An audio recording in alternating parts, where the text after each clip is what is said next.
why do you not insert yourself, but you're on top of every topic, right? Yeah. I'm just watching. I'm participating. I'm being part of culture. I'm just telling you my opinion. You know what I'm saying? I was going with, like, where's Jay at? He's mad quiet. Like while the Puffy thing was going on. But it's obvious now that his team was being made aware that he was in those allegations also. He still write a verse, but his verse always has drug dealer references in him. Yeah. When he's admitted to being a correctional officer. Okay. In order to be a correctional officer, you have to not have any criminal history. 50 Cent is suddenly dropping the biggest names he's exposing next after the Diddy documentary. After 20 years of feuding with Sean Diddy Combs, 50 Cent just delivered the ultimate knockout punch with his Netflix series, The Reckoning. For 20 years, right? It's me being uncomfortable with him suggesting that he takes me shopping, or I looked at it like it was like a tester. Like, maybe you'll come play with me. But now that Diddy is behind bars serving 50 months, 50 Cent has set his sights on his next targets. If I didn't say anything, you would interpret it as the hip-hop is fine with his behaviors. There's no one else being vocal. So you would look at it and just say, because that mind your business, or let me not say nothing about nothing. From Jay-Z to The Game, the rap mogul is ready to expose the entire industry using the same devastating formula that just destroyed Puffy's empire. So let's get into it. 50 Cent learned the art of survival long before he learned the art of warfare. Shot 9 times outside his grandmother's Queens home in May 2000, the future rap mogul understood that in hip-hop, enemies don't just diss you in songs, they try to end your life. Explain to me again why this guy was hired to shoot you 9 times. Well, you was paid because someone, felt like that I would potentially do something to them if they kept going in the direction that they were going. This brush with death forged the ruthless mindset that would eventually make him the most feared adversary in rap history. After Columbia Records dropped him following the shooting, 50 Cent refused to disappear. He recorded underground mixtapes like 50 Cent is the Future and God's Plan, building G-Unit from the streets up. When Eminem discovered his Guess Who's Back mixtape in 2002, 50's transformation from street survivor to mainstream powerhouse was complete. Was it kind of a joke or a bravado to say, guess who's back when you ain't really been out? Yeah, no, because I was shot up. But to your potential national listeners, they wouldn't know. No, nobody would know, period. Like, at that point, I had to trick bootleggers to sell the CD. Like, I had to put a fake barcode on the back of the tape. I had to put Columbia Records. But success never softened his edge. 50 Cent's rise coincided with Sean Combs establishing Bad Boy Entertainment as hip-hop's most powerful empire. In the early 2000s, both men moved in similar circles, with 50 allegedly ghostwriting for artists under Diddy's umbrella. According to 50, Diddy once asked to take him shopping, which 50 found deeply uncomfortable and compared to something a man might say to a woman. The nigga Puff was like, first he was amping him to get stout. Then he was like, so when we gonna get the chance to, to kick it, like, we could just hang out. We gotta kick it. This is Puff. Okay. You're telling me we gotta kick it. He was like, why don't we go shopping? I mean, I pay for it. And I was like, what the just say? This early interaction planted seeds of suspicion that would grow into decades of hostility. 50 Cent viewed Diddy as someone who prioritized business over authenticity, taking credit for work he didn't create while exploiting the legacies of deceased artists like the notorious B.I.G. for commercial gain. The contrast between their approaches to hip-hop became a fundamental ideological clash. 50 Cent represented street credibility earned through surviving actual violence, while Diddy embodied the glossy commercialization that many felt was destroying rap's authentic spirit. 50's resentment intensified as he watched Diddy profit from Biggie's posthumous releases without seemingly honoring the fallen rapper's true artistic vision. By 2006, 50 Cent was ready to go nuclear. He had established himself as a legitimate threat in both music and business, with successful albums and lucrative ventures like Vitamin Water. More importantly, he had developed the platform and credibility necessary to challenge someone as powerful as Diddy.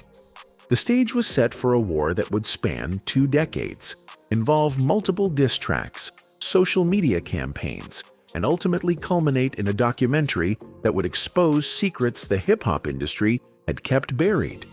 50 Cent wasn't just planning to embarrass Diddy. He was preparing to dismantle his entire legacy piece by piece. What started as professional rivalry would evolve into the most methodical takedown in hip-hop history. The foundation of 50 Cent's war against Diddy was built on more than just personal animosity. It represented an ideological battle for hip-hop's soul. Their conflict began in the early 2000s when both men moved in similar circles, with 50 allegedly ghostwriting for artists under Diddy's umbrella. The uncomfortable moment when Diddy asked to take him shopping planted seeds of suspicion that would grow into decades of hostility. In August 2006, 50 Cent fired the shot that defined their feud with The Bomb, a devastating diss track that accused Diddy of having knowledge about the notorious Big's 1997 murder. The lyrics were direct and brutal. Who shot Biggie Smalls? We don't get them, they gon' kill us all. Man, Puffy know who hit that. This wasn't typical rap beef. 50 was suggesting Diddy might know more about his best friend's death than he ever revealed. The business battlefield expanded their rivalry beyond music into vodka wars, with 50's Effin' brand directly attacking Diddy's Ciroc partnership. 50's criticism was surgical, claiming Ciroc wasn't real vodka because it was made from grapes rather than traditional ingredients.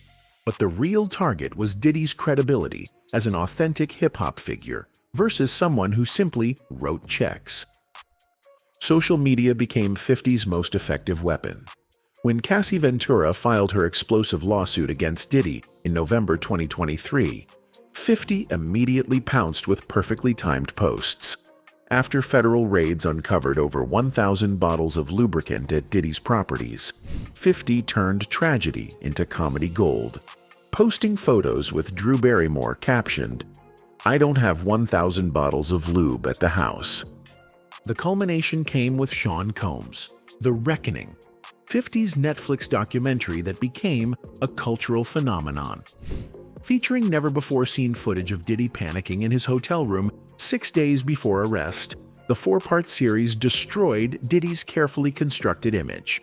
The documentary included devastating interviews with alleged victims like Aubrey O'Day and controversial footage from 2 trial jurors who explained their mixed verdict. 50's strategy was methodical and devastating. He positioned himself as hip-hop's conscience. For 20 years, right? It's me being uncomfortable with him suggesting that he takes me shopping, or I looked at it like it was like a tester. Like maybe you'll come play with me, type of thing. By the time Diddy was sentenced to 50 months in federal prison, 50 had successfully transformed from feuding rapper to the industry's unofficial prosecutor. Now, with Diddy's empire in ruins and his documentary formula proven successful, 50 Cent has set his sights on new targets who represent everything he opposes about modern hip-hop. At the top of his hit list sits someone who knows him better than any other enemy, his own former protege.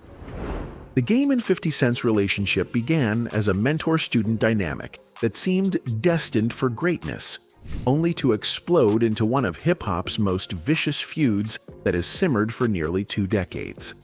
In 2003, 50 Cent discovered the Game through Dr. Dre and immediately saw potential in the Compton rapper. 50 took him under his wing, bringing him into G-Unit and positioning him as the West Coast face of the crew. He was like, what Game? No. Like, let me get Game. Don't cut Game. Wow. We're going to take Game on tour. The documentary, Game's debut album, was executive produced by 50 and became a massive commercial success, debuting at #1 and selling over 5 million copies. But success bred conflict. The Game began resenting 50's control over his career and started distancing himself from G-Unit publicly. He refused to participate in 50's ongoing feuds with Fat Joe and Jadakiss, claiming he wanted to focus on music rather than beef. This defiance infuriated 50, who viewed loyalty as non-negotiable within his organization. The breaking point came in early 2005 when the game made comments suggesting he was the best rapper in G-Unit, effectively challenging 50's leadership. He was trying to separate from you completely. I'm like, all right, well then get rid of him before he even get a chance to make the statement, since he's saying it internally over and over. During a Hot 97 interview, 50 kicked the game out of G-Unit on air, leading to a confrontation outside the radio station where shots were fired. Although no one was seriously injured, the incident marked the permanent end of their relationship. 50's retaliation was swift and brutal. He released the diss track Piggy Bank, which featured a music video mocking the game with Mr. Potato Head imagery, suggesting he was a fake rapper with interchangeable parts. The money goes into my piggy bank. I get at you. The visual was devastatingly effective, portraying the game as a manufactured artist rather than an authentic street figure. Despite occasional rumors of reconciliation over the years, their animosity has never truly disappeared. The game has continued to reference 50 in songs and interviews, while 50 has made subtle jabs at his former protege's credibility and commercial decline. The game's recent struggles with relevance and his documented financial problems make him vulnerable to the kind of expose 50 perfected with Diddy. The game's story represents everything 50 despises about disloyalty and manufactured authenticity in hip-hop. His transformation from grateful student to ungrateful rival provides the perfect narrative for 50's next documentary project. With the game's past legal troubles, industry conflicts, and personal controversies, there's likely enough material for a devastating 4-part series that could end his career permanently. But taking down a former protege would only be the beginning. 50's ultimate prize would be someone whose destruction would send shockwaves through the entire entertainment industry. Jay-Z is 50 Cent's most dangerous and potentially rewarding target, a figure whose downfall would generate massive publicity while carrying significant risks. Their complex relationship spans over 2 decades, mixing professional collaboration with personal tension and mutual respect tinged with underlying competition. Their rivalry began in 1999 with 50's breakthrough mixtape track How to Rob, where he boldly called out established rappers, including Jay-Z. What you just sold, like 4 milli, got something to live for. Don't wanna putting foe through that Bentley. Jay's response came on, "It's hot. Some like it hot." I'm about $1. What the is 50 cents? This exchange established their dynamic as 2 ambitious figures, unwilling to back down from confrontation. Despite the early tension, business necessities forced them to collaborate. They appeared together on the 2007 I Get Money remix alongside Diddy, creating an ironic moment where 3 of hip-hop's biggest egos shared the same track. However, 50 has consistently maintained that their relationship is purely transactional. Jay-Z's recent legal entanglements connected to Diddy's case have given 50 ammunition for potential attacks. We are trying to find out why Houston attorney Tony Busby dropped a lawsuit that accused music mogul Sean Diddy Combs and Jay-Z of raping a 13-year-old girl. Busby claimed the assault happened at an MTV Video Awards after party in 2000. Allegations linking Jay to some of Diddy's controversial parties and business dealings provide the foundation for the kind of guilt by association narrative 50 used effectively in The Reckoning. 50 has already begun testing the waters with social media posts mocking Jay's proximity to Diddy's downfall. The challenge with targeting Jay-Z lies in his sophisticated legal team and vast resources. Unlike Diddy, who appeared vulnerable once allegations surfaced, Jay has spent decades building multiple revenue streams and protective corporate structures. His Roc Nation empire, streaming service Tidal, and numerous business ventures make him less dependent on public image than traditional entertainers. However, 50's documentary success has proven that even the most powerful figures aren't immune to well-crafted exposés. Jay's past business dealings, from his early dealing days to controversial partnerships with questionable figures, could provide material for a compelling narrative about power, corruption, and moral compromise. 50's calculation likely centers on risk versus reward.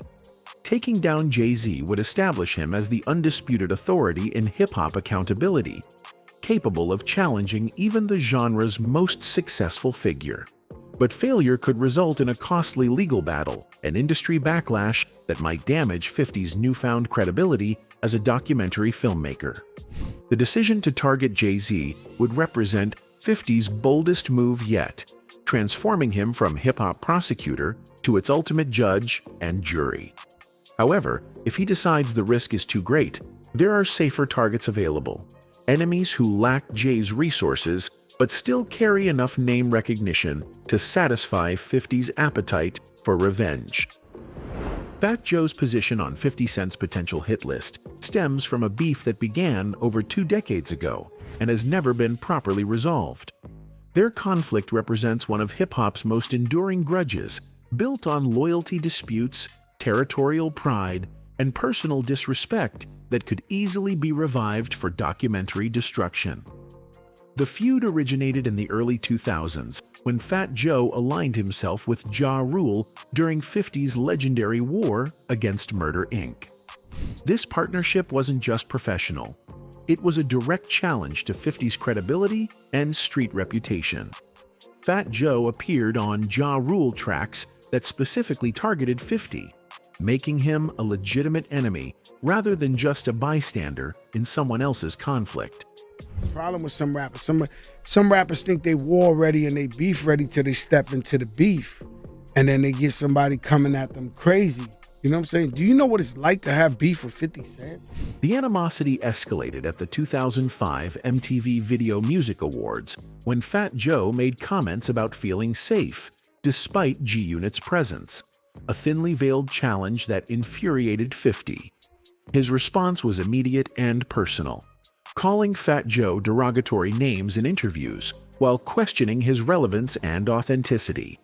The public nature of these exchanges cemented their status as sworn enemies. What makes Fat Joe particularly vulnerable is his documented pattern of surviving in hip-hop through strategic alliances rather than individual strength. Unlike other targets, he has never achieved the level of commercial or cultural dominance that might protect him from sustained attack. His Terror Squad crew dissolved years ago, leaving him without the organizational support that once made him formidable. Fat Joe's recent financial struggles and legal problems provide additional ammunition for 50's documentary machine. His past tax evasion issues and imprisonment, combined with his desperate attempts to remain relevant through social media controversies, paint a picture of a faded star clinging to past glory. The Bronx rapper's attempts at reconciliation over the years, including shared appearances after the death of their mutual associate Chris Lighty, could be reframed as weakness rather than maturity. 50 has shown expertise at taking opponents' attempts at peace and portraying them as admissions of guilt or fear. The documentary potential is substantial. Financial corruption, fake street credibility, alliance betrayals, and the slow decline of someone who once challenged hip-hop's most vengeful figure. For Fat Joe, 50's attention could mean the final nail in his already struggling career. Yet even Fat Joe's destruction might not satisfy 50's hunger for exposing what he sees as hip-hop's biggest problem: rappers who built entire careers on completely fabricated personas. Rick Ross represents everything 50 Cent despises about modern hip-hop: manufactured personas, stolen identities, and commercial success built on fictional foundations. Their past conflicts centered around authenticity, making Ross a perfect target for the kind of credibility destruction 50 perfected with his Diddy documentary. I'm proud of my brother, for real. I was saying like how he had the car show, he pulled up on me. He pulled it off. And I got to use his products. And we was like, let's have an act of love. The foundation of their beef lies in Ross's adoption of the name and persona of Freeway Rick Ross, a real-life kingpin who built a crack empire in the 1980s Los Angeles. The real Rick Ross has publicly complained about the rapper's appropriation of his identity, giving 50 ammunition to attack the entire foundation of Ross's career as fraudulent. 50's criticism intensified when Ross's past as a corrections officer was exposed, directly contradicting his street credibility claims. Photos surfaced showing Ross in uniform working at a South Florida detention center, completely undermining his dealer persona.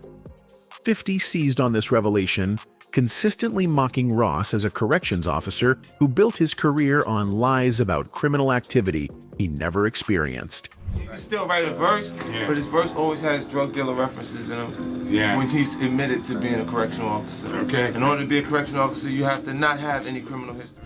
Their personal conflict escalated through social media warfare and diss tracks, with 50 consistently highlighting the contradiction between Ross's image and reality. He's portrayed Ross as someone who represents the commercialization and falsification of hip-hop culture, prioritizing profit over authenticity. Ross's recent legal troubles and health issues make him increasingly vulnerable to sustained attack. His past arrests for kidnapping and assault charges, combined with multiple seizures and hospitalizations, suggest someone whose carefully constructed image is already cracking under pressure. What makes Ross particularly appealing as a documentary target is the broader story his career represents about hip-hop's evolution from street authenticity to corporate entertainment. 50 could frame a Ross expose as a cautionary tale about how the genre lost its way, allowing fraudulent figures to profit from experiences they never had. The documentary potential includes Ross's fake persona, his appropriation of another man's identity, his corrections officer past, legal troubles, and health struggles. Former associates and inmates from his correctional facility could provide interviews exposing the gap between his image and reality. For 50 Cent, destroying Rick Ross would serve multiple purposes, eliminating a philosophical enemy while demonstrating that fake personas cannot survive serious scrutiny in the documentary age. But perhaps 50's most dangerous target would be someone who commands genuine respect in hip-hop culture, a figure whose downfall would prove that even legendary status offers no protection from his documentary machine. Jadakiss and the LOX represent 50 Cent's most complex potential target. Their conflict stems from loyalty disputes and alliance choices that turned longtime peers into sworn enemies. The beef traces back to 2004 when Jadakiss appeared on tracks with Fat Joe and Ja Rule, two of 50's most hated rivals. This wasn't just musical collaboration, it was choosing sides in active warfare. When Jadakiss appeared on Ja Rule's New York and worked with Fat Joe, he positioned himself as an enemy of G-Unit, despite having no personal conflict with 50. I think Fifth was really a fan. Mutual fan, because we was rocking with him, rooting for them. Always root for the underdog. His story is one of the greatest stories. The situation escalated when 50 included Jadakiss in his diss track Piggy Bank from the Massacre album, directly targeting him alongside other rivals. Jadakiss responded with Checkmate, creating a back and forth that never reached a definitive resolution. It's like going to see 50 at a show and he don't come out singing. Yeah, you got a felony, but you ain't a... Unlike other beefs that either escalated dramatically or faded away, their conflict remained frozen in an uncomfortable middle ground. What makes Jadakiss particularly vulnerable is his complex relationship with credibility and authenticity. While generally respected as a lyricist, his business decisions and alliance choices have often been questioned. His association with Diddy through various projects could provide connecting threads for 50's documentary approach, linking him to the broader corruption narrative.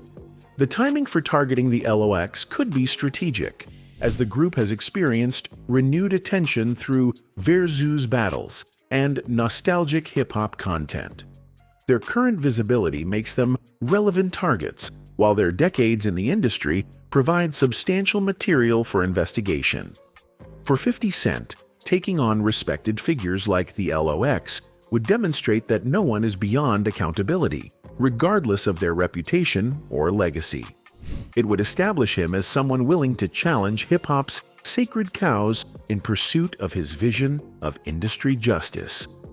Their destruction would send a message that past choices have permanent consequences, and that 50's documentary empire can reach anyone who ever chose the wrong side in hip-hop's wars. Anyway, that's it for this video, folks. Bye.